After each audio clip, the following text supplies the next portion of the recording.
hein, bonsoir à tous.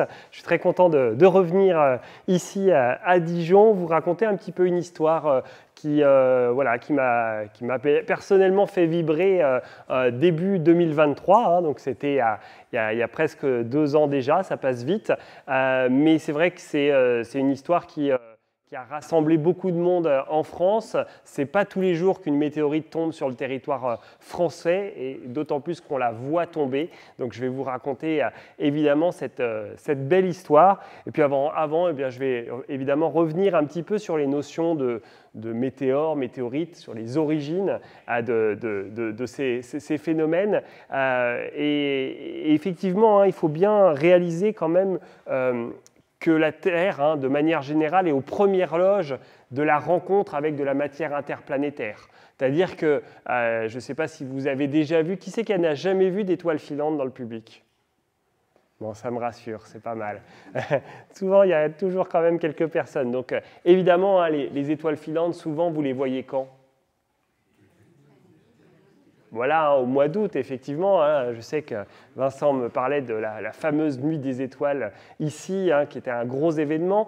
C'est vrai que ce moment qui est très connu pour l'observation des étoiles filantes, et finalement, on parle souvent des étoiles filantes du mois d'août et on ne parle pas forcément des étoiles filantes en manière générale. Pourquoi je dis ça? Parce qu'en fait, les étoiles filantes peuvent avoir finalement des origines un petit peu différentes. Celle que vous voyez au mois d'août, hein, c'est souvent ce qu'on appelle la nuit des Perséides, vous avez déjà entendu parler, ou les larmes de Saint-Laurent. Hein. C'est une nuit tout à fait particulière parce que c'est en général le moment où vous allez voir plusieurs dizaines d'étoiles filantes à l'heure. Donc c'est un moment où effectivement, si vous installez une heure, vous risquez quand même de voir pas mal d'étoiles filantes. Une étoile filante, hein, je le répète pour ceux qui ne s'en rappellent pas, mais c'est vraiment le moment où en fait vous avez un petit grain de matière interplanétaire qui va arriver à pleine vitesse dans l'atmosphère. Et en fait, ce que vous voyez vous comme lumière, hein, ce n'est pas le grain en train de brûler, c'est tout simplement le petit grain qui va rentrer dans l'atmosphère à pleine vitesse et qui va échauffer le gaz dans l'atmosphère. Et finalement, c'est ce gaz monté à très haute température qui va briller d'un coup et que vous allez voir sous forme d'étoiles filantes. Donc quand vous voyez une belle étoile filante, hein, dites-vous que finalement, vous voyez véritablement un grain millimétrique en général arriver à pleine vitesse, à des vitesses supérieures à 50 000 km/h.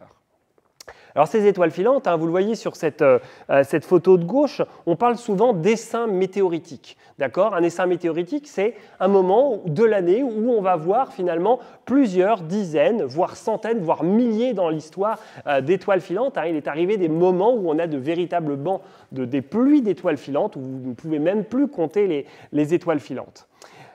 Ensuite, je vous ai mis à droite ce qu'on appelle un météore isolé ou un météore sporadique. Alors ça, c'est un météore, c'est une grosse étoile filante qui n'est pas forcément associée à un essaim météoritique. Alors vous allez me dire pourquoi ce n'est pas associé à un essaim météoritique? Tout simplement parce que ces météores vont avoir une origine différente de celle des essaims météoritiques. Les essaims météoritiques, d'où viennent ces étoiles filantes? Eh bien, tout simplement, elles viennent des comètes. D'accord? Ces comètes, ce sont des corps qui nous cachent encore pas mal de secrets. On en sait un petit peu plus. Vous le savez que c'est un corps qui va être un mélange de roches et de glace, extrêmement poreux, très peu dense, qui orbite autour du Soleil avec des orbites en général très excentrées, qui vont avoir une origine souvent très lointaine. On peut avoir des comètes qui vont tourner en quelques années autour du Soleil, mais certaines vont mettre plusieurs milliers, voire dizaines de milliers d'années à tourner autour du Soleil. Donc souvent, en fait, une comète, c'est un astre mort en général, qui est très très loin et en fait, on ne le voit quasiment pas ou on le voit sous la forme d'un petit point. Une comète, ça devient extrêmement intéressant au moment où la comète se rapproche du Soleil et à ce moment-là, elle va dégazer, elle va éjecter à la fois du gaz et de la poussière et donc c'est là où vous allez la voir dans le ciel et qu'elle va devenir intéressante pour les astronomes amateurs.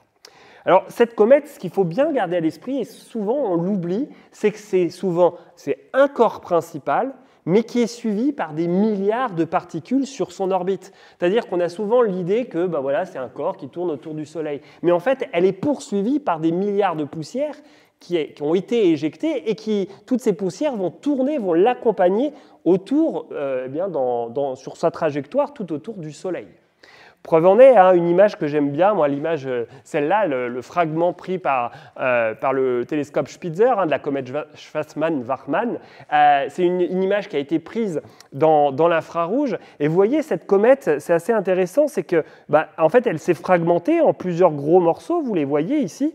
Et puis, dans l'infrarouge, vous voyez apparaître la trajectoire de la comète. Et vous voyez qu'il y a de la matière, c'est-à-dire que tout ce que vous voyez là, cette ligne rouge, c'est tout simplement des milliards de petites particules qui sont aussi sur l'orbite et qui voyagent autour du Soleil. Ce que ça veut dire que en fait, sur le chemin de la comète, vous allez toujours avoir des petits morceaux qui vont poursuivre la comète, et donc vous allez avoir une orbite pleine de poussière. Et en fait, un essaim météoritique, qu'est-ce que c'est ? C'est tout simplement le moment où la Terre va croiser cette trajectoire pleine de poussière. Et donc vous allez avoir cette rencontre entre le nuage de poussière et la Terre à des vitesses allant de 11 à 72 km par seconde, hein, donc c'est très rapide. Et donc c'est le moment où effectivement la Terre va rentrer dans ce nuage qui va être plus ou moins gros, et c'est pour ça qu'à un moment donné, la densité de poussière va être plus dense, et donc on va avoir un pic d'activité de cet essaim météoritique, et c'est là où en général, la nuit du 11 au 12 ou 12 au 13, en fonction de la position de ce nuage, vous allez avoir un maximum d'étoiles filantes. Alors, si je reviens à l'image juste avant, il y a peut-être quelque chose que vous avez observé, c'est que toutes ces étoiles filantes, vous le voyez, semblent venir d'un point ici. Ce point, c'est ce qu'on appelle le radian, d'accord ? Et ça vient, en fait, si vous regardez la position de ce radian, ça vient de la constellation de Persée. C'est pour ça qu'on appelle l'essaim des Perséides. C'est que les étoiles filantes semblent venir de ce point, de ce radian. Alors, moi, sur cette image, j'ai mis une petite comparaison. Vous voyez, c'est une photo que j'ai prise en Norvège. J'étais en voiture, tranquillement, à 50 km/h. La neige tombait. Et vous avez l'impression, vous voyez, que tous les flocons de neige semblent venir de ce point-là. Alors, évidemment, les flocons de neige ne viennent pas de ce point-là. C'est tout simplement que je suis en voiture, d'accord ? Et donc, ce point-là, c'est tout simplement la direction vers laquelle se dirige la voiture. Si je fais une analogie avec l'image que je vous ai montrée tout à l'heure, le radian, c'est tout simplement la direction vers laquelle se dirige la Terre. Et donc, en fait, on rentre dans ce nuage de poussière et on s'en prend plein la tête. D'accord ? Alors, ces poussières, hein, c'est quand même quelque chose d'important, c'est que ça vient des comètes. Ces comètes, évidemment, aujourd'hui, hein, on en a appris beaucoup plus, notamment avec la mission Rosetta. Hein. Ici, vous avez de magnifiques images de la comète Churymov-Gerasimenko, qui a été largement étudiée par la mission Rosetta. Donc on en sait un peu plus sur l'évolution d'une comète, sur la composition d'une comète. C'est un petit corps qui fait quelques kilomètres de diamètre en général, hein, où il y a certainement une grande porosité avec beaucoup de gaz et de volatiles enfermés dans cette comète. Et vous le voyez, au passage, au rapprochement du Soleil, vous allez avoir des éjections très importantes de gaz. Et ce gaz, ces éruptions finalement de gaz, va entraîner avec lui de véritables tempêtes de poussière. Moi, j'adore cette vidéo. Là, vous êtes à la surface de la comète Churymov-Gerasimenko, vous voyez. Là, vous voyez tous les blocs rocheux, ce sont des blocs qui sont posés à la surface de la comète. Et tous les points que vous voyez, ce sont ces fameuses poussières qui sont éjectées par la comète.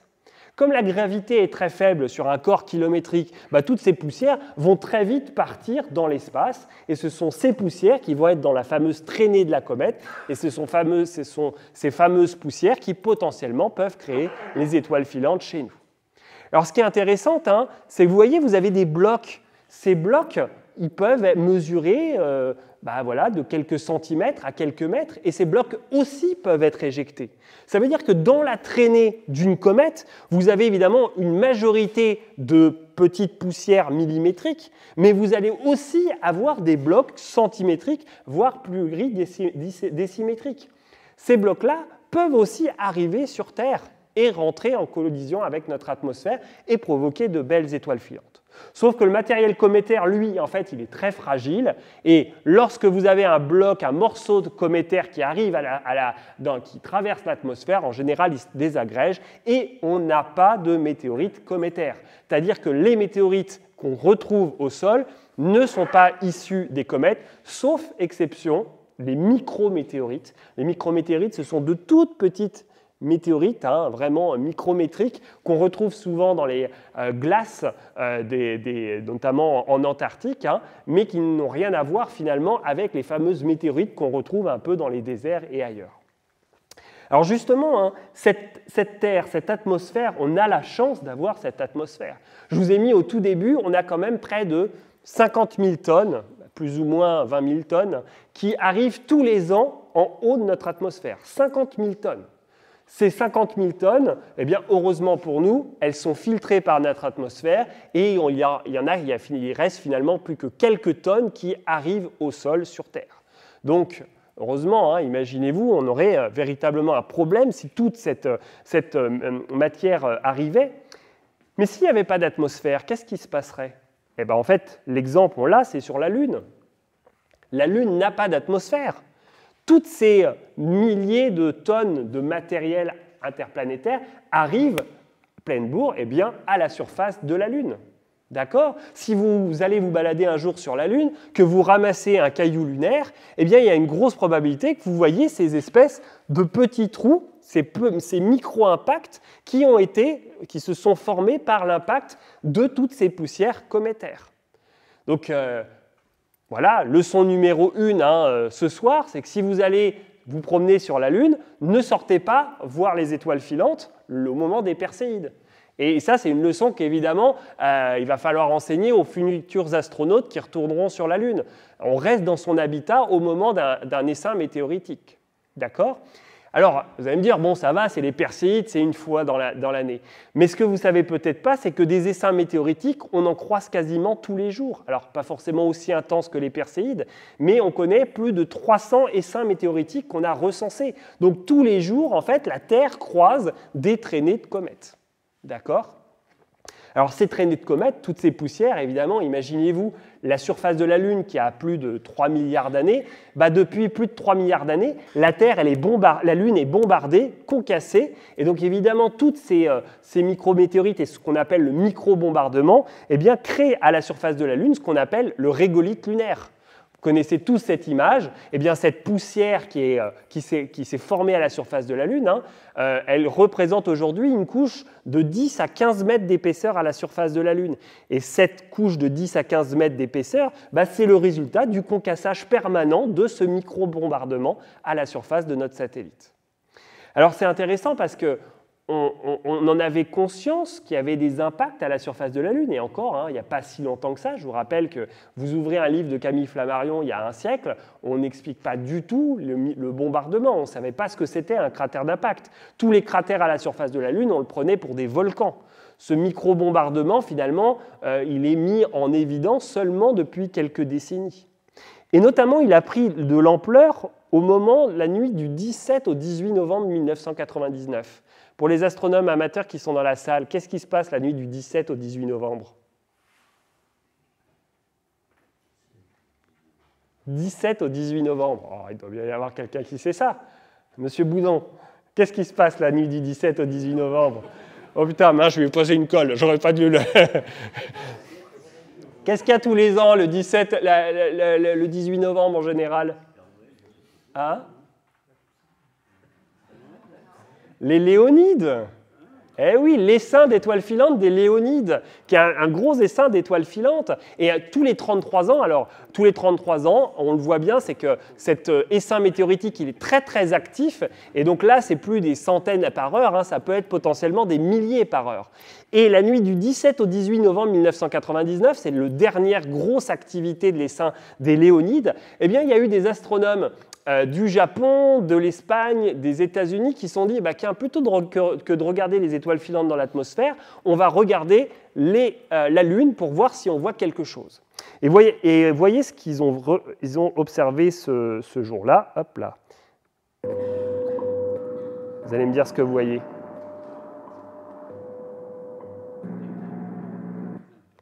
Alors je leur mets un petit coup. Pour vous aider, il y a des carrés verts. Essayez de regarder au centre du carré vert.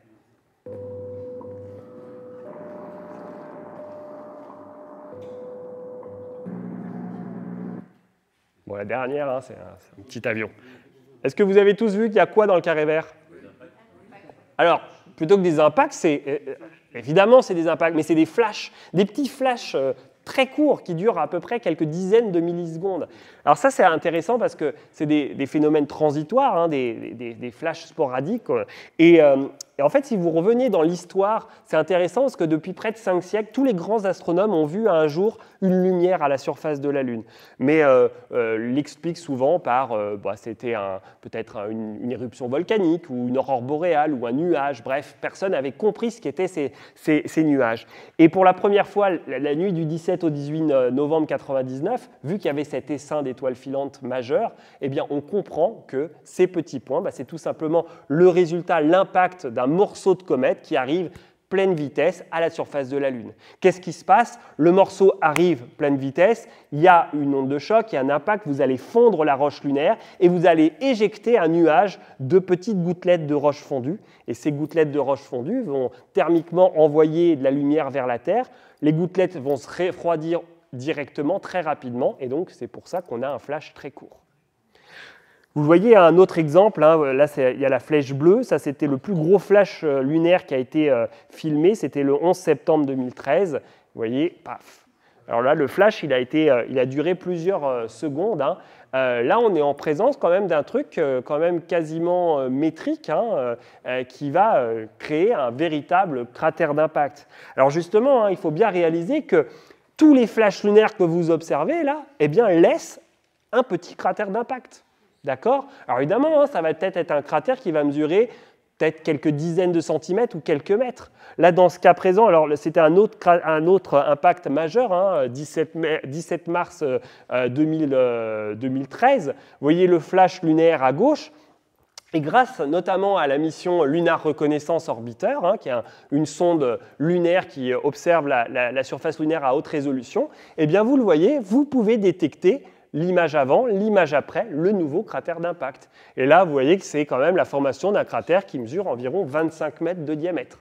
Donc typiquement, c'était un morceau d'1 mètre de diamètre, un morceau de comète, 1 mètre, qui vient impacter la surface de la Lune.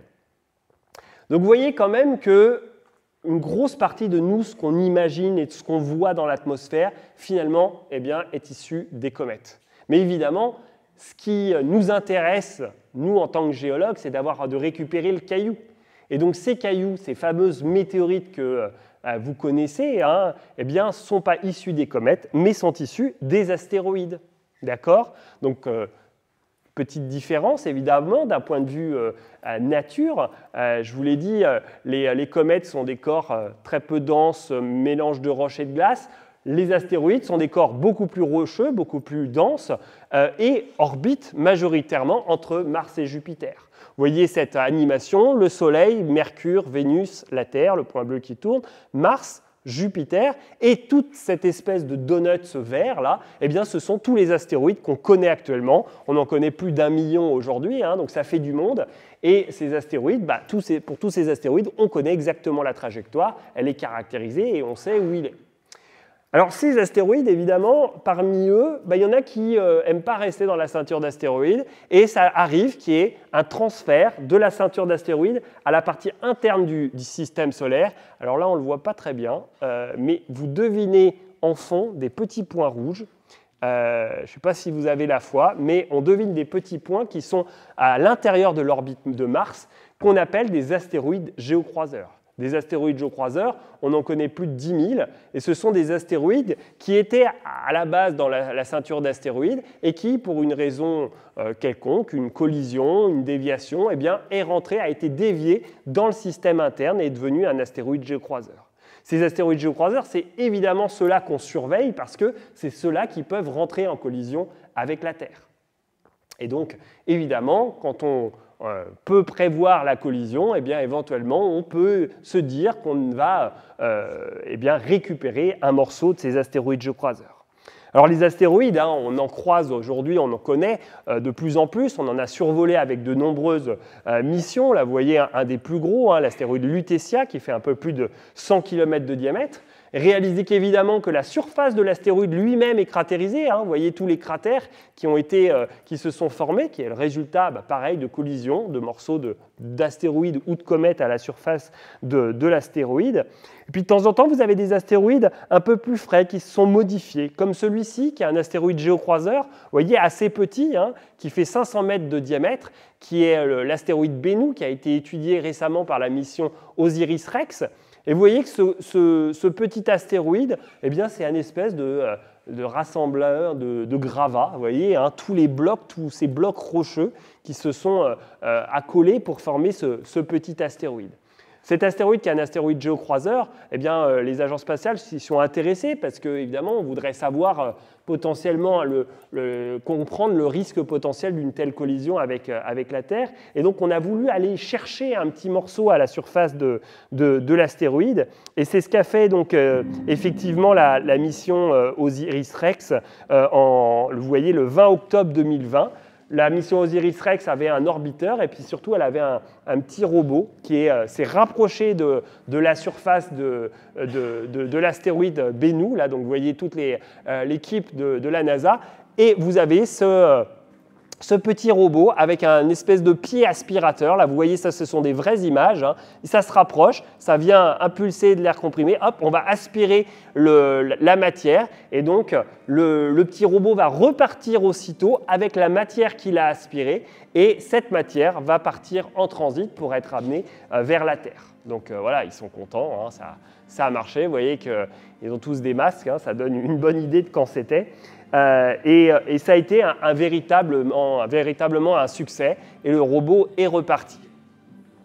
Alors évidemment, le 20 octobre 2020, il est reparti de l'astéroïde et il a fallu quand même attendre le 24 septembre 2023 pour revoir le retour d'échantillons en fait, de cette mission OSIRIS-REx. Vous voyez que les échantillons sont revenus dans la boîte noire, là, c'est redéposé dans le désert. Et puis au moment de l'ouverture, vous voyez que là, on ne fait pas n'importe quoi avec les échantillons, on essaye de ne pas les contaminer, on essaye que ça ne nous contamine pas non plus. Donc il y a une ouverture des échantillons. Ce qui était assez étonnant, c'est que vous voyez, ça c'est le couvercle avant ouverture du SAS. Et en fait, ils ont récolté trop de matière. Il y a eu trop de matière cométaire et donc ça a débordé en fait. Et pour vous dire, ça a même bloqué en fait tout le système. Ils ont eu énormément de mal à réouvrir et à récupérer les échantillons.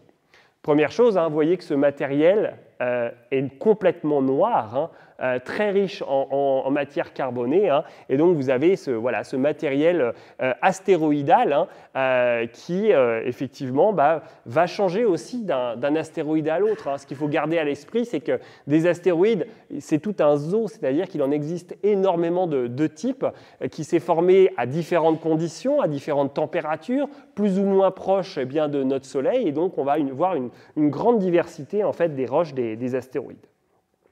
Alors vous voyez, là évidemment on est allé chercher le morceau. Alors la mission, c'est une mission. Alors il y a eu aussi également la mission Hayabusa, la mission japonaise, qui est allée chercher un petit morceau de l'astéroïde Ryugu, mais c'est difficile d'avoir un échantillon de tous ces astéroïdes. Alors surtout que les astéroïdes aujourd'hui, en fait, les astéroïdes géocroiseurs, on en connaît finalement, on ne les connaît pas tous. Là, vous voyez que ça, c'est un panorama un peu de le décompte des astéroïdes, de ce qu'on connaît, de ce qu'on pense qu'il existe et finalement de ce qu'on voit qu'on n'a pas découvert. Vous voyez que tout ce qui est marron, c'est ce qu'on connaît, tout ce qui est globalement vert sapin ou vert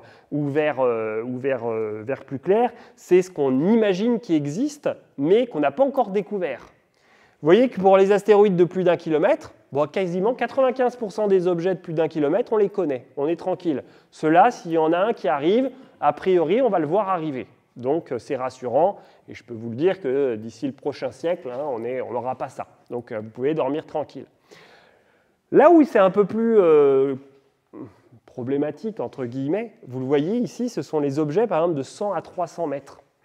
Vous voyez que les objets de 100 à 300 mètres, alors ça a évolué depuis cette image, mais globalement, on connaît à peine 20% des objets de 100 à 300 mètres qui passent à côté de la Terre voilà. Donc il y a un grand nombre d'objets qu'on ne connaît pas et qui peuvent passer à côté de la Terre. Alors lui, hein, s'il ne croise pas la Terre, bon, bah, il passe, et puis on ne l'a même pas vu passer. Alors évidemment, quand ça arrive, eh bien, c'est ces astéroïdes géocroiseurs qui peuvent donner lieu eh bien, à l'arrivée de météorites. Et ce sont ces météorites-là hein, qu'on va vouloir récupérer pour pouvoir avoir finalement un échantillonnage gratuit. Toutes les missions, là, vous voyez, hein, Ryugu, Hayabusa, Osiris-Rex, évidemment, eh bien, il faut l'organiser. Si on attend eh bien, que ça tombe, bah, on arrive à avoir quand même un gros échantillonnage de météorites. Hein. On parle plus de 70 000 météorites découvertes hein, depuis le début de ce qu'on arrive à définir comme une météorite. Hein. Alors, petit point de définition, la météorite, c'est le caillou qu'on a récupéré au sol. D'accord ? Donc, dans l'espace, on parle d'un astéroïde ou d'un météoroïde. D'accord ? Une fois que ça rentre dans l'atmosphère, c'est le phénomène lumineux qu'on appelle un météore. Et quand on retrouve le caillou au sol, c'est une météorite. On ne va pas dire « Ah, une météorite arrive et rentre dans l'espace ». Non, d'accord ? Un météoroïde ou un astéroïde arrive dans l'atmosphère, crée un météore, et « j'ai retrouvé une roche », c'est une météorite. D'accord ? Juste un petit peu de vocabulaire. Alors, ces météorites, hein, on en retrouve souvent maintenant associés à des phénomènes qu'on arrive à voir à ces fameux météores majeurs. On ne les voit pas, comme je vous l'ai dit, la majorité du temps, bah, ils rentrent dans l'atmosphère terrestre et on ne les a pas prévus. Je vous rappelle peut-être cet événement, hein, que certains vont s'en souvenir. C'était le 15 février 2013, hein, donc vous voyez, il y a déjà 12 ans. Eh bien, au petit matin, ça c'est une caméra prise dans une voiture russe hein, au-dessus de la ville de Tcheliabinsk, eh bien, on voit apparaître ce phénomène qui est finalement le phénomène le plus brillant, le plus important qui a jamais été filmé. Hein. Là, vous êtes en présence d'un astéroïde de 18 mètres de diamètre qui rentre dans l'atmosphère à une vitesse de 18 km par seconde. Ce que vous voyez, c'est évidemment l'entrée dans l'atmosphère. Ça commence à briller à 100 km et puis ça brille de plus en plus. Et à un moment donné, la densité de l'air devient tellement importante que la pression exercée sur l'astéroïde va devenir énorme et à ce moment-là, la pression est tellement forte que l'astéroïde lui-même va se fragmenter et vous allez avoir ce flash lumineux que vous voyez hein, qui a lieu à peu près à une trentaine de kilomètres d'altitude. À un moment donné, une fois que la fragmentation a lieu, eh ben, l'objet ralentit et il perd en luminosité et donc on va le voir disparaître à peu près à 10-15 km d'altitude dans ce cadre-là. Donc, naturellement, hein, ça n'arrive pas tous les jours. Hein. Là, ça a eu lieu en 2013. On estime que c'est un tous les 30-40 ans d'objets comme ça, hein, d'une vingtaine de mètres de diamètre. Petit aparté, un objet de 20 mètres, ça commence à devenir balèze. Hein. C'est à peu près la taille de la salle, là. Donc, ça commence à devenir balèze. C'est-à-dire que si l'objet, il est pas trop fragile, typiquement celui-là, il devait y avoir des fractures, il devait être un peu fragilisé pour s'être autant fractionné. L'objet, si un objet de 20 mètres arrive, il y a une probabilité non nulle que l'objet lui-même n'y ait pas de fragmentation, de fragmentation, et que cet objet arrive pleine surface et qu'il forme un cratère d'impact. D'accord ? Des cratères d'impact, ils commencent à se former à peu près pour cette taille de 20-30 mètres de diamètre. Un objet de 20 mètres qui arrive à la surface, typiquement, ça fait quand même un cratère d'environ 500 mètres de diamètre. Hein. Donc, vous voyez que ça peut être quand même important. En tout cas, au moment de cette fragmentation, eh bien, le phénomène est tellement violent qu'il y a la création d'une onde de choc. Cette onde de choc qui est créée, hein, eh bien, évidemment, elle a lieu à 30 km d'altitude. Donc, évidemment, quand on regarde le phénomène, vous voyez le phénomène lumineux. Vous êtes tranquillement, imaginez, vous êtes tranquillement chez vous, en train de faire votre café, vous voyez le truc arriver. Vous avez envie de rester derrière votre fenêtre bien au chaud pour voir le bidule, quoi. Et puis, évidemment, l'onde de choc qui est créée, elle, va voyager à la vitesse du son à 300 mètres par seconde. Et donc, l'onde de choc va mettre quasiment 1 minute 30 pour arriver dans votre fenêtre, casser les carreaux et vous blesser. Donc, si demain, il y a un gros phénomène que vous voyez, ne restez pas derrière votre fenêtre, vous sortez et vous pouvez observer en toute sécurité. Et effectivement, hein, vous voyez 2 petites vidéos que j'aime bien montrer. Hein. Là, évidemment, on est au petit matin. Les gens, voilà, 2 agents de bureau. Et hop, vous voyez l'explosion à droite. et qui a soufflé la fenêtre. Alors lui, il n'est pas rassuré, hein, on est à Chelyabinsk, hein, donc bon, il y a eu plein de bruits de couloir, des attaques, etc. Bon. Puis eux, viens Bernard, on va boire un café. Voilà. Alors bon, hein, tout le monde va bien, mais vous voyez bien quand même le souffle énorme sur un tel phénomène. L'objet faisait entre guillemets que 18 mètres de diamètre. Donc c'est quand même quelque chose d'extrêmement impressionnant hein, pour une telle chute. Et là, pour la première fois, effectivement, ça a été autant documenté. Et là, pour la petite histoire, hein, bah voilà le gros morceau, le plus gros morceau qui a été retrouvé, hein, fait, vous voyez, à peu près 500 kg. Donc vous voyez, à peu près un peu moins d'1 mètre. Et il a transpercé la couche de glace. Et il est tombé dans l'eau, et après ils sont allés le rechercher au fond du lac, hein, aller l'extraire. Ça, c'est le plus gros morceau. Je vous dis, un morceau de 18 mètres, c'est tout ce qui reste. Alors c'est tout ce qui reste, plus tous les petits fragments qui ont été retrouvés. Ils ont retrouvé à peu près un peu plus d'1 tonne de matériel, mais sur un morceau qui faisait 20 mètres de diamètre. Hein. Donc vous voyez quand même que l'atmosphère, pendant la rentrée dans l'atmosphère, fait vraiment réduit en taille l'objet, et la fragmentation, évidemment, a permis toute cette multiplication de fragments. Il reste certainement des fragments encore à trouver. Alors évidemment, ça c'était la belle surprise. Hein. 15 février 2013, c'était le lendemain de la Saint-Valentin, c'était un joli cadeau. En plus, pour la petite histoire, c'était assez rigolo parce que le 15 février 2013, si vous recherchez dans les médias, eh bien, il y avait plein d'articles des médias qui annonçaient la venue d'un astéroïde qui s'appelait 2012 BA14. Et en fait, le 14 février, les infos nous appellent, Observatoire de Paris, en nous disant « Bon alors, qu'est-ce que c'est que ce truc? Est-ce qu'on risque quelque chose ?» Donc nous, on est là en train de dire « Mais non, ça risque rien, le truc va passer à 24 000 km de la Terre, pas de problème, on maîtrise, pas besoin de... » Et en fait, badabam, le même jour, il y a cet astéroïde de Chelyabinsk qui n'a rien à voir avec l'astéroïde 2012 BA14. C'est-à-dire que le même jour, il y en a un qui est passé à 24 000 km de la Terre et l'autre qui est rentré en collision avec la Terre. Vous voyez qu'il y a quand même du monde qui passe pas loin de la Terre. Alors les médias hein, se nourrissent de ça, hein, racontent souvent attention, l'astéroïde va frôler la Terre. Bon, millions de kilomètres, j'appelle pas ça frôler. Hein. C'est comme quand vous êtes dans le métro, s'il y a un mec qui passe à 20 mètres de vous, bon, vous n'êtes pas là en mode oula, attention. Donc c'est à peu près la même chose. Et puis de temps en temps, eh ben, on arrive à voir les astéroïdes arriver. Et c'est cette histoire que je voulais vous raconter. Hein. L'histoire, elle commence effectivement à l'observatoire de Konkoly dans la nuit du 12 au 13 février 2023. Alors en fait, on est le 12 février 2023 au soir, hein, il est à peu près 21h. Christian en fait, observe avec son télescope et lui, son job, c'est d'essayer de trouver des astéroïdes géocroiseurs. Et donc, il image le ciel à certains endroits et il cherche des nouveaux petits points qui n'ont jamais été observés. Et vous le voyez, à 21h, à 20h18 TU, à 21h18 chez nous, eh bien, il observe, il met cette image, et si vous faites attention, alors toutes les traînées que vous voyez, ce sont les étoiles, c'est-à-dire qui bougent, entre guillemets, et le seul point qui ne bouge pas, c'est l'astéroïde qui a été découvert, c'est le petit point au centre, hein, vous voyez que c'est pas gigantesque, hein. Ce petit point-là, eh bien, c'est un point qui ressort automatiquement en disant bah, « attention, ce point-là, il n'est pas connu ». Alors, vous voyez hein, dans la séquence de détection, bah, vous le voyez ici. Alors, le petit point, il est là, et puis il est perdu un peu dans la lumière ici. Vous voyez? Ce petit point, donc, il bouge très vite. Christian mesure la magnitude. Alors là, globalement, l'objet, très faible luminosité. Et puis, il fait une première mesure de trajectoire. Et là, il se rend compte de quoi? Eh bien, que la trajectoire de l'astéroïde eh bien, va croiser celle de la Terre et qu'il va y avoir un impact de cet astéroïde dans 7 heures. 7 heures plus tard, ce petit point va rentrer en collision avec la Terre.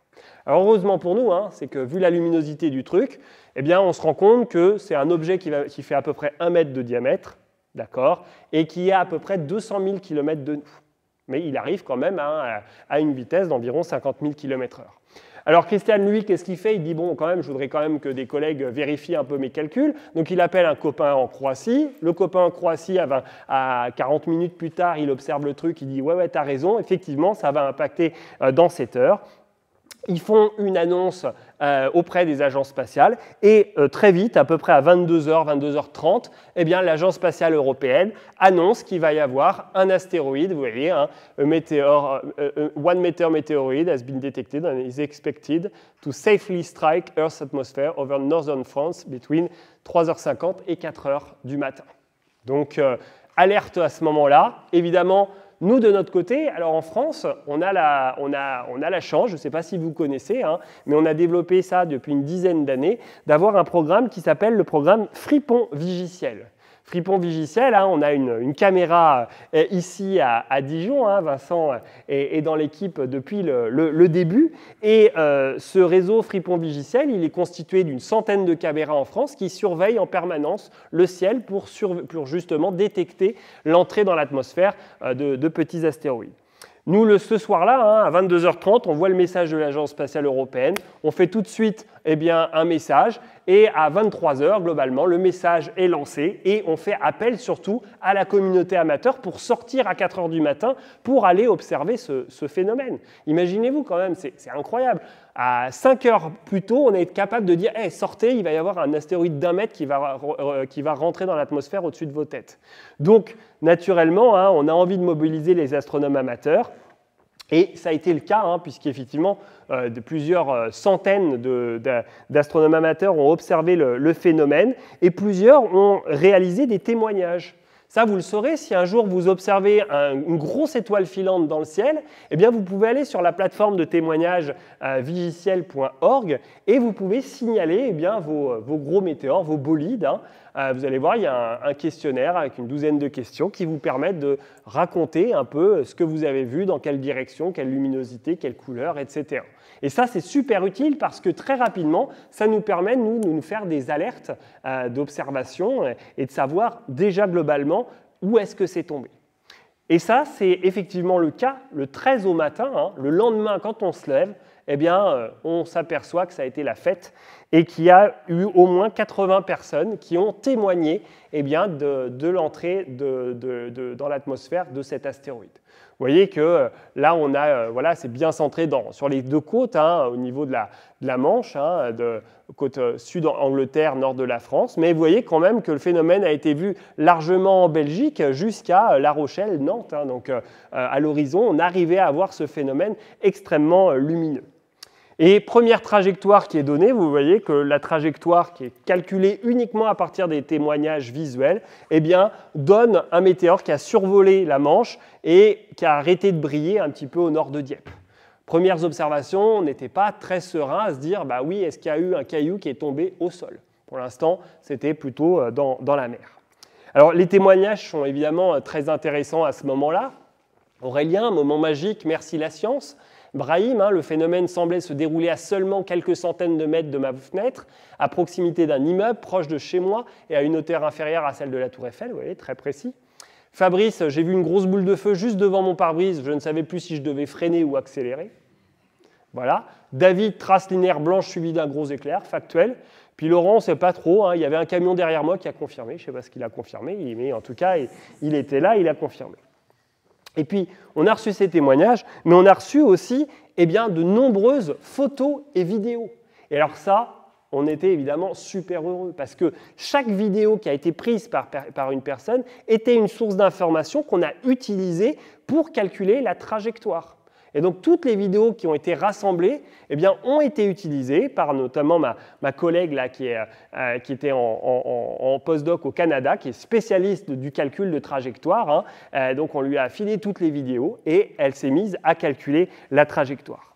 Alors, voilà hein, une série de jolies images. Hein. Vous voyez que ça a été pris voilà, à différents endroits. Vous voyez quand même que le phénomène est assez long. On voit quand même toute une période où le phénomène n'est pas très brillant. Et puis, à un moment donné, comme Chelyabinsk, vous allez voir eh bien, un flash lumineux qui va être lié directement, pareil, à la fragmentation de l'astéroïde, à peu près à une trentaine de kilomètres d'altitude. Alors évidemment, l'objet ne fait pas 18 mètres de diamètre. Donc le phénomène est un peu moins impressionnant, mais quand même, hein, on a quand même évidemment de belles images. Là, on n'a pas l'impression comme ça, mais le flash lumineux, c'est quasiment la luminosité du Soleil. C'est-à-dire qu'on est entre la pleine lune et le soleil. Donc, en fait, au moment de la luminosité, vous voyez l'ombre, ça éclaire tout le ciel. Hein. C'est extrêmement, extrêmement puissant. Alors, évidemment, on a quelques caméras du réseau Fripon. Donc ça, je vous invite à aller faire un tour sur fripon.org. Hein. On a toutes les détections. Aujourd'hui, fripon.org, hein, si vous y allez, eh bien, on a une base de données en direct de toutes les étoiles filantes qu'on détecte. Donc si demain vous voyez un gros bolide, eh bien, il y a une grande probabilité qu'il a été filmé par le programme Fripon et que vous retrouviez les vidéos eh bien, du phénomène que vous avez observé. Alors là, pour le phénomène hein, de notre astéroïde, bah voilà un exemple hein, de vidéo. Vous voyez le flash hein, extrêmement puissant. Donc là, on est au-dessus, vous voyez, filmé en Grande-Bretagne depuis la mer. Et donc vous voyez clairement le bolide arriver, et puis hop, le gros flash, et vous voyez encore quelques petits morceaux. Et là, on voit que l'objet s'est fragmenté, parce que si on fait attention, vous voyez plusieurs petits points lumineux, et clairement, on voit qu'il y a plusieurs fragments qui ont été détectés. Et donc, on sait qu'à potentiellement, il pourrait y avoir plusieurs météorites à retrouver au sol. Alors là, on n'a pas de portes ou de fenêtres qui ont explosé, mais quand même, le phénomène a été détecté par le réseau sismique. Hein. Donc, vous le voyez sur ces dernières détections, là, vous le voyez clairement, eh bien, le signal sismique, là où ça bouge, eh bien, c'est clairement l'onde de choc qui a été détectée par le sismo qui a fait bouger le sol de manière toute petite, hein, mais quand même, on a cette onde de choc qui a été détectée en infrason et au niveau réseau sismique. Alors, évidemment, là, on est le 13 au matin, d'accord ? Notre premier réflexe, c'est de se dire, bon, bah, maintenant, il faut les données, il faut calculer la trajectoire. La trajectoire, évidemment, quand là, voilà, alors ce n'est pas le bolide du 13 février, hein, ça, c'est un bolide qui a été observé à Peekskill le 9 octobre 1990, et 12, pardon, et vous avez effectivement, là, vous le voyez en amont, bah, les gros morceaux, d'accord, et en queue, eh ben, les petits morceaux. D'accord ? Ça, c'est typiquement une fragmentation. Pourquoi les gros morceaux sont à la tête ? Parce qu'ils sont très énergiques et donc ils ne sont pas ralentis, ils sont en tête. Et puis les petits morceaux, bah, eux, ils commencent à être ralentis plus facilement et donc ils traînent derrière. Ça, c'est intéressant parce que quand on a une fragmentation comme ça, l'idée, c'est d'être capable de pouvoir dire au sol où est-ce qu'on va trouver les gros morceaux et où est-ce qu'on va trouver les petits. Alors évidemment, l'objet, quand il arrive, lui, il arrive à pleine vitesse. Donc il est ralenti un petit peu à 30 km d'altitude, mais on a quand même une trajectoire quasiment rectiligne. Au moment où il va y avoir la fragmentation, les objets perdent de leur vitesse et arrêtent de briller. Et donc ça veut dire que pour chacun de ces fragments, on doit être capable de calculer la trajectoire du moment où il cesse de briller jusqu'au sol. Et ça, on le sait, hein, à peu près à 25 km d'altitude, eh bien, l'objet arrête de briller dans ce cas-là, donc il faut retracer la trajectoire théorique entre 25 km et le sol. Et donc ça, c'est ce qui est fait par ma collègue Oriane, en prenant en compte voilà, la masse, la densité de l'objet, essayer d'estimer justement la forme de l'objet, ça c'est pas simple, hein, c'est des paramètres qu'on n'a pas forcément. Et vous voyez, voilà le résultat de la simulation. Les plus lourds, les jaunes qui arrivent en premier, et les petits bleus là qui arrivent en queue. Donc vous voyez qu'on arrive à créer une simulation, là chaque point c'est une simulation avec une masse différente, et on a cette ellipse de chute, et vous avez en tête des objets qu'on pense qui vont être plutôt du kilogramme, et puis en queue des objets qui vont être de quelques grammes. Voilà une idée du range de masse en fait, qu'on pense avoir pour cette chute. Et donc les pronostics disaient qu'on devrait avoir plutôt des objets du kilo en fait en tête. Hein, donc un kilo, c'est globalement un pamplemousse. D'accord ? Donc les plus grosses météorites qu'on cherchait, c'était de la taille d'un pamplemousse. Le gramme, c'est la taille de votre ongle. D'accord ? Donc voilà. Quand on arrive sur le terrain, eh bien, on ne sait pas ce qu'on va trouver. On pense évidemment qu'on a tout ça, mais encore une fois, on a des problèmes d'estimation de la taille, de la masse, on ne sait pas vraiment comment ça a bougé. Et on a cette estimation, alors en couleur, là, c'est l'estimation de l'ellipse de chute faite par ma collègue canadienne. Donc vous voyez que ça va, elle fait des simulations même plutôt jusqu'à 10 kg, jusqu'à 10 grammes. Le fait que toutes les observations ont circulé à travers le monde, parce que là, ça a été un phénomène international, hein, c'est-à-dire que sur Internet, il y a eu énormément de témoignages. Et bien, il y a eu plein d'équipes dans le monde qui sont amusées à récupérer les données et à faire aussi leurs calculs de trajectoire. Alors évidemment, nous, on se disait, ouais, on est meilleurs, Oriane, t'es super, mais vous le voyez, la trajectoire orange, eh ben, ce sont nos collègues tchèques qui font cette estimation. Et puis il y a une autre équipe qui estime plutôt sur le rond bleu. Vous voyez que les trois estimations ne sont pas les mêmes. Alors évidemment, sur cette image satellite, on se dit c'est à peu près à côté. Mais quand vous arrivez sur le terrain, la trajectoire, ça fait quasiment 7-8 km.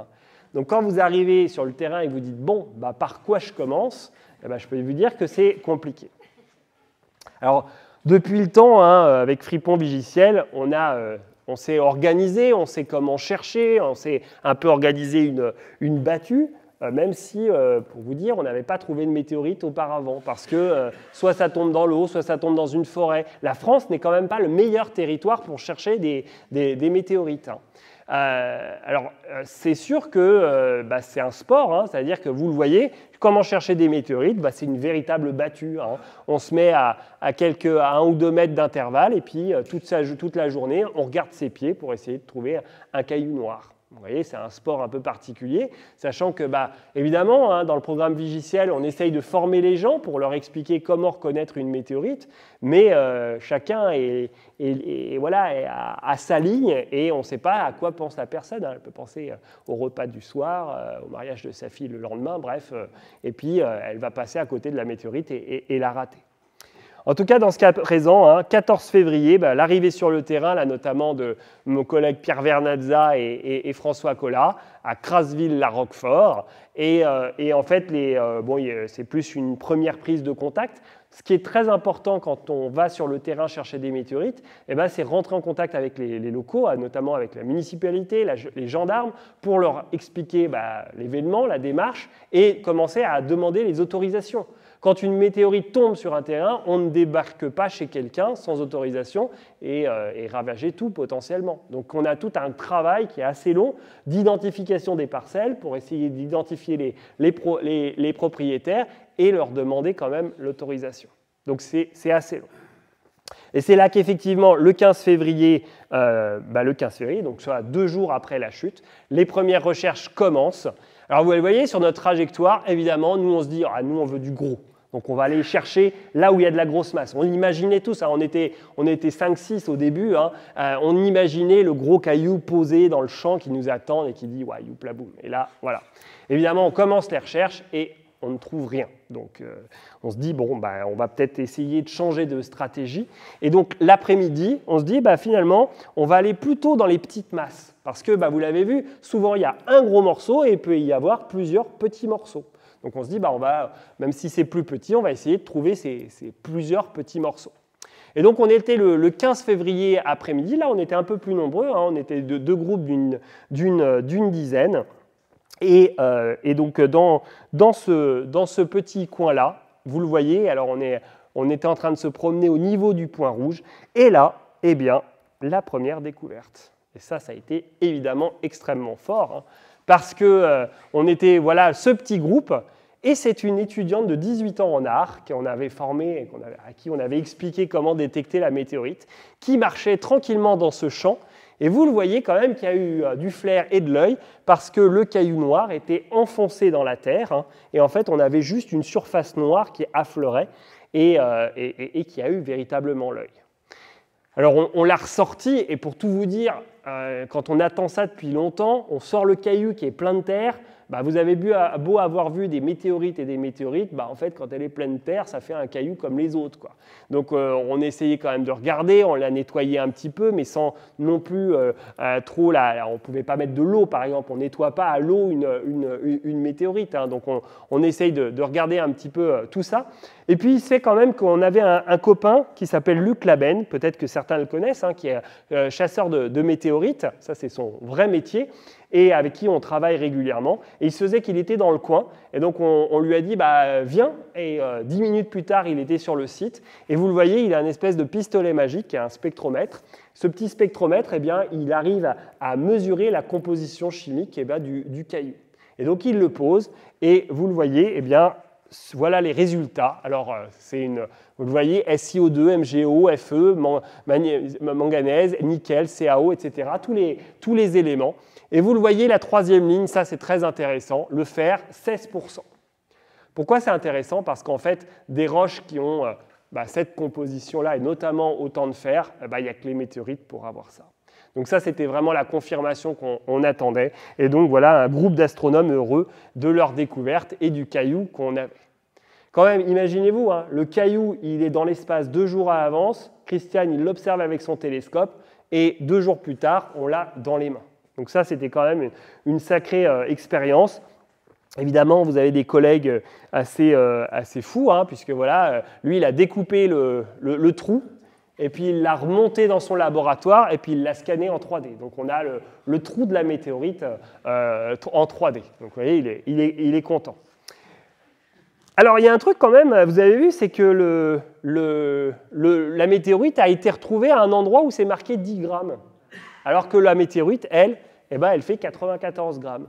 Donc notre estimation de la chute n'était pas totalement bonne. Hein. Donc en fait, il y avait un petit décalage dans la trajectoire. Et ça, c'est essentiellement lié à la forme de la météorite, à la densité, etc., où ça va décaler en fait la zone de chute. Ce qui veut dire que potentiellement que les Tchèques n'étaient pas très loin en fait. Parce que si on continue les petites masses, on va aller plutôt dans ce sens-là. Et c'est ce qu'on s'est dit. Et du coup, le 16 février, on a commencé à aller chercher en queue de la trajectoire des Tchèques. Et très rapidement, on a trouvé le premier fragment. Et alors là, voilà, hein, vous voyez le morceau, hein, tête d'épingle, hein, qui faisait effectivement 3 grammes. Donc là, on est vraiment dans le truc, il faut avoir les yeux de la foi. Et là, c'est véritablement chercher une aiguille dans une botte de foin. Et ce premier jour, on en a trouvé plusieurs comme ça de cette masse, tout en gérant évidemment la presse. Hein. Si vous recherchez un petit peu, vous allez voir que la chute a été largement couverte par les médias. Et puis personnellement, en tant que scientifique, hein, la meilleure publication auquel j'ai publié de ma vie, je pense que c'est celle-là, le journal de Mickey. Et ça, il n'y avait pas photo. Puisque, effectivement, quand même, dans toute notre recherche, on a rassemblé les petits et les grands, et ça a fait plaisir, effectivement, de voir dans les jours suivants de nombreuses personnes nous rejoindre. En 3 jours, là, on a eu environ une centaine de personnes différentes qui sont venues nous rejoindre. Au total, c'était plusieurs centaines. Et ce qui était très agréable, c'est que vous le voyez, en fait, on a eu des astronomes comme Lucie Mackay qui a trouvé son petit morceau, mais aussi des enfants, Renaud, que certains connaissent ici. Et donc, voilà, on a eu plein de découvreurs de petits morceaux de météorites. C'est vrai que cette battue a pris quand même un sens aussi auprès des populations. Hein. On a été super bien accueillis par les maires qui nous ont vraiment aidés à contacter tous les propriétaires des terrains. Et vous voyez, dans les petites masses, ça c'était jusqu'au 19 février, donc vous voyez 4-5 jours après, tous les points bleus, c'est là où on a trouvé des petits fragments. Alors, vous avez une petite ville, Angien, au milieu. Vous voyez qu'on n'a pas retrouvé de météorites là. Ce n'est pas qu'il n'y en a pas. Hein. C'est tout simplement que c'est une multitude de jardins, etc. et que c'est très compliqué d'aller chercher. Mais il y a certainement des morceaux qui sont coincés encore dans des gouttières ou autres. Hein. Donc voilà. Donc ça, c'était vraiment une belle expérience. Et puis, évidemment, comme je vous l'ai dit, c'était une expérience internationale. Et donc, nous, on était là sur le terrain avec toutes nos bonnes intentions à prévenir les populations, à leur expliquer pourquoi on était là, etc. Mais naturellement, il y a eu de nombreux chasseurs de météorites qui ont débarqué du monde entier pour venir chercher cette météorite. Pour vous dire quand même, je ne l'ai pas dit ça, mais c'était seulement la 3e fois dans l'histoire de l'humanité qu'on détectait un caillou dans l'espace et qu'on arrivait à retrouver la météorite au sol. La 3e fois. La première fois, c'était au Soudan. La 2e fois, c'était au Botswana. La 3e fois, c'était la Normandie. Donc c'était la première fois dans le monde que les chercheurs de météorites, pouvaient aller dans un endroit sans problème pour aller récupérer le caillou et surtout le sortir du pays. Et ça, c'est problématique. En France, ce n'est pas légiféré. Donc quand vous retrouvez une météorite, Vous pouvez repartir avec et aller la vendre sans problème. Alors, il y a, en général, on dit que la météorite, quand on la retrouve, elle est la moitié au propriétaire du terrain, la moitié au découvreur. Mais dans les faits, en fait, ça a été effectivement le cas, malheureusement, avec ces deux énergumènes, Steve Arnold et Roberto Vargas, qui ont débarqué des États-Unis. Alors, eux, c'est des stars de la recherche de météorites. Ils voyagent à travers le monde pour retrouver des météorites. Ils les vendent, évidemment. Et eux deux, ils étaient en voyage pour aller encadrer une recherche de météorites avec un public qui payait leur voyage pour aller au Maroc pour chercher les météorites. Quand ils ont appris ça, ils ont fait un petit détour. Et effectivement, voilà notre collègue qui fait le post du 20 février qui raconte sa découverte. USA, USA, USA. USA, USA. We are in Normandy, France, on the beach, where the greatest generation laid their life down, and we got it easy now. Beaches in Normandy. That's right. Look what we found! The new main mass of the Normandy, France. No, we don't know if it's officially the name of the Normandy, France. Look at that puppy got a little bit of rusty. It did get some rain, yep. And we did wash it off, so it is a little bit damp here, so because we couldn't wait to tell you guys. Donc voilà, vous voyez que eux, ils l'ont trouvé, ils ne sont pas amusés à demander l'autorisation au propriétaire, ils l'ont retrouvé. Le lendemain, elle partait en FedEx aux États-Unis, et le lendemain, il annonçait qu'elle allait être coupée en tranches pour être vendue au plus offrant. Alors dans notre malheur, on a quand même eu la chance de rencontrer ce monsieur-là, à la queue de cheval, à gauche, qui s'appelle Bill Bungay, qui était un producteur de films anglais, passionné de météorites. Et quand il a vu l'annonce de ces deux zigotos-là, en fait, il a dit non, il n'y a pas moyen, tu ne coupes pas la météorite, je la rachète et je l'offre au Muséum national d'histoire naturelle. Et donc ça a été quand même une jolie aventure, puisqu'effectivement, par la suite, il y a eu la découvreuse, il y a eu toute une vitrine. Si vous allez au Muséum national d'histoire naturelle, vous pourrez voir toute cette vitrine qui raconte un peu l'histoire, et vous allez retrouver cette météorite et les deux masses principales qu'on a retrouvées. Alors évidemment, les jours qui ont suivi, il y a eu pas mal de gens qui ont cherché encore. Vous voyez qu'on commence à voir sur les portes recherche de météorites interdites. Parce que malheureusement, il y a eu plein de chercheurs de météorites qui ont débarqué chez les gens avec leur poêle à frire, leur détecteur de métaux, qui, quand ça sonnait, se mettaient à faire des trous dans le jardin. Donc évidemment, les propriétaires n'étaient pas très, très satisfaits. Puis pour la petite anecdote, 26 février, donc vous voyez, on est 2 semaines après. En fait, c'est ce terrain de tennis, moi je l'ai encore un peu à travers la gorge. Vous voyez, on est le 15 février à midi dans le village, et je suis avec François Collat et Pierre Vernazza. On vient d'arriver et c'était l'heure de manger. Donc on avait faim. Et on se dit, attends, on va regarder sur le terrain de tennis si on voit quelque chose. Et puis on se met au grillage, on ne voit rien sur le terrain de tennis, on se dit bon c'est bon, allez hop, on va manger. Et 2 semaines plus tard, il y a un chercheur de météorites qui est arrivé au terrain de tennis, et puis en fait il s'est arrêté, il a regardé dans l'herbe, et là il a retrouvé énormément de fragments de météorites. C'était ce chercheur-là, Thierry Monterre, il a retrouvé, en fait, il y en avait plein dans l'herbe qu'on n'avait pas du tout vu parce qu'on voulait les manger. Et donc, un collègue du Muséum d'histoire naturelle est arrivé juste après la découverte, et donc lui, évidemment, il avait trouvé un morceau assez conséquent. Et donc, nous, on a récupéré juste les miettes. Vous voyez, voilà notre sport. On a récupéré plein de petits fragments, mais c'était évidemment trop tard. Alors lui, il y a eu des échanges sur la masse, etc., mais naturellement, il l'a mis en vente. Et puis dans les semaines suivantes, il y a eu les chasseurs polonais, notamment, qui ont fait un gros travail aussi. Alors vous voyez les conditions, c'est la Normandie. Et Magdalena et Lukács, alors eux, ils ont découvert quand même une vingtaine de fragments, dont un de 148 grammes. Donc ça a été aussi un gros boulot. Donc vous avez beau être une belle équipe, vous passez à côté, et il y a eu effectivement beaucoup de fragments. Puis on est retourné évidemment voir les écoles pour raconter un peu cette aventure. Alors juste pour finir, hein, vous voyez que cette petite météorite était issue d'un astéroïde, alors assez banal hein, malheureusement, hein, ce n'était pas un type de météorite incroyable, c'est un astéroïde qui venait de la ceinture principale, vous voyez la trajectoire jaune, hein, elle croise la Terre, mais avant, eh bien, elle est issue de la partie interne de la ceinture d'astéroïdes. Et évidemment, depuis cette chute, hein, il y a eu tous les fragments qui ont été étudiés, pris en photo, analysés. Donc au total, une cinquantaine de fragments qui a pour à peu près plus d'un kilo. Hein. Et vous le voyez ici, voilà, la croûte de fusion, hein, cette croûte noire très caractéristique. Hein, c'est quand vous cherchez une météorite, vous cherchez véritablement cette croûte de fusion, avec souvent un intérieur plus clair. Hein, vous le voyez, la différence entre le matériel, hein, on a l'impression d'avoir juste un bout de gâteau cramé, hein, avec la météorite qui est beaucoup plus claire. Vous voyez, deux météorites très différents, enfin, à peu près pareil, mais il y en a une beaucoup plus fraîche, beaucoup plus blanche, et l'autre qui est très colorée. Celle de gauche, c'est celle qui est restée dans la Terre, qui a été oxydée par la flotte très rapidement. Celle-là, c'est un morceau qui est tombé sur le terrain de tennis et qui était beaucoup plus conservé.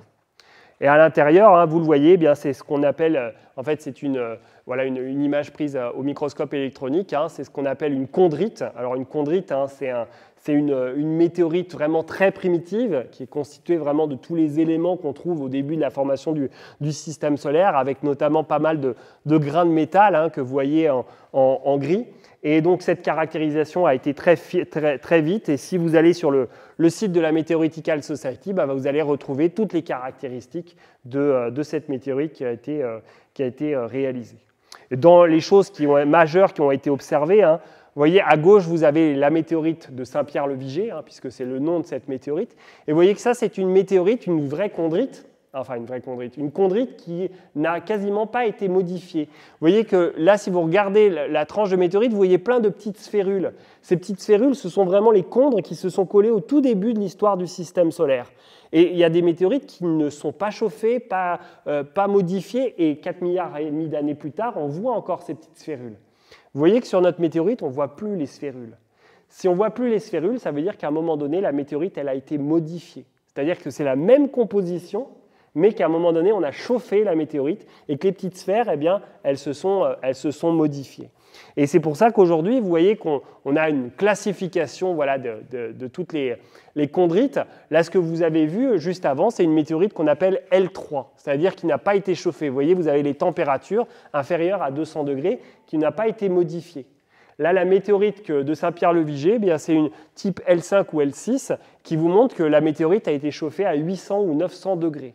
Le fait d'avoir été chauffé à 800 ou 900 degrés, ça signifie que dans l'astéroïde initial, eh bien, la météorite est plutôt issue de l'intérieur de l'astéroïde, où il y a eu un chauffage lié notamment à la désintégration des éléments radioactifs, et qui va vous chauffer l'intérieur et qui va vous fondre les chondres pour former ce type de météorite. Donc cette météorite, en fait, c'est un morceau plutôt issu de l'intérieur d'un plus gros astéroïde qui a connu certainement plusieurs fragmentations avant d'arriver sur Terre.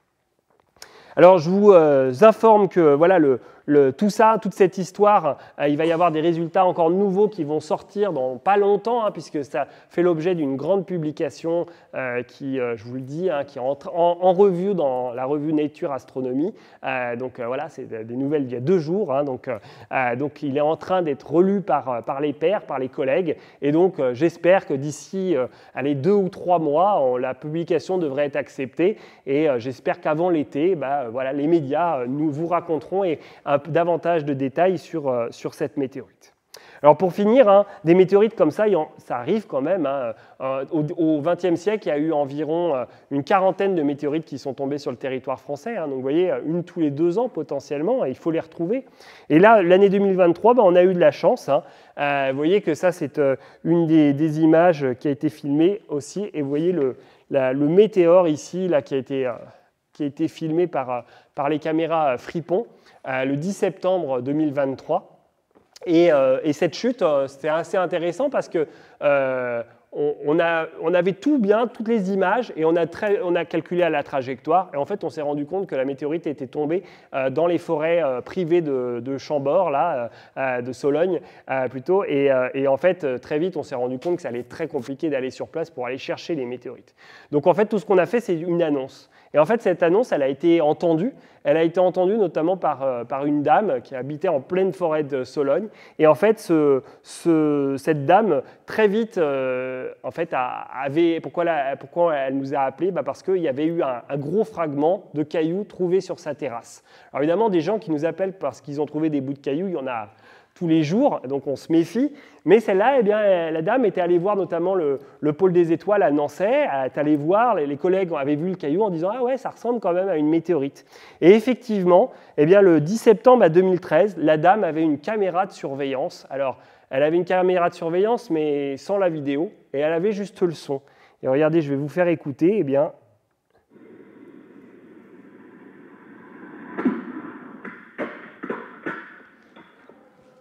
ce que vous venez d'entendre, c'est la météorite qui a impacté sa table de jardin, qui a cassé sa table de jardin, et la météorite s'est fragmentée en 3 morceaux, et donc vous entendez le pop, pop, pop. Je vous le remets un petit coup. Hein. Voilà, donc là c'est le bruit de la caméra. Voilà, et tous les cailloux qui tombent autour de sa table de jardin. Alors évidemment, moi quand je suis débarqué chez elle, je me suis dit je veux voir la table de jardin. Et donc je suis arrivé, je dis mais la table de jardin elle n'est pas cassée. Et elle dit ah ben non, mon mari l'a réparée. Je fais mais pourquoi vous l'avez réparée? Et évidemment la dame elle dit bah je sais pas. Elle dit bah c'est mon mari. Pourquoi tu l'as réparée?